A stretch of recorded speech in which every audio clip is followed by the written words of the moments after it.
Eastside's been an immigrant neighborhood. My grandma grew up here as an immigrant child. My folks grew up here, so my mom's from the East Side. So I know a lot of the folks who come to the food shelf.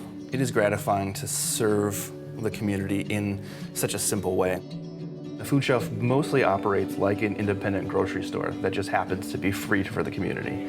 People are able to come in, and they're able to go through and choose the items they want.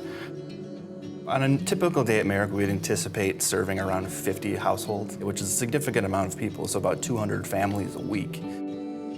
It's not just that it's a food shelf and it's free food. We want people to have access to nutritious and healthy food as well. So we're very produce heavy. We try to get as much low sodium, non-canned, non-boxed, non-pre-made meals, but meals people can actually enjoy at home. We're trying to see what our neighborhood actually wants and actually needs, and not just try to force ourselves into a certain particular mold. So Eastside being such a diverse neighborhood, we try to get culturally specific foods so people keep coming every month. And they know that we're gonna be here for them.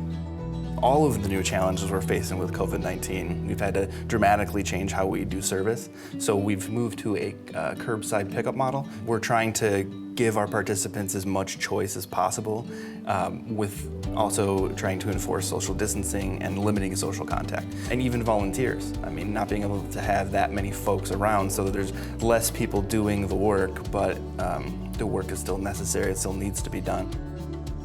Merrick could expand if we had more donations and we could add more staff. For other food shelves typically have a much larger staff than we have. We have 2 staff members for our food shelf. If we could have, even expand to twice that, I mean, there's a lot more we could do. The food shelf I came from had 4 times the amount of budget that Merrick serves, but served about half as many people as Merrick serves. So I've learned how to get more food with far less resources. So it would be, an increase in funding would change things dramatically here.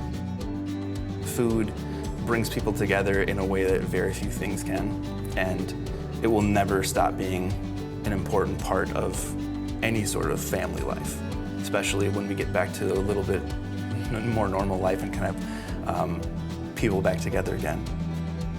That's probably the most gratifying thing about being able to do this sort of work, is not doing it for ulterior reasons, but just giving people food because they need it, and hopefully giving them healthy food that will help them along their journey.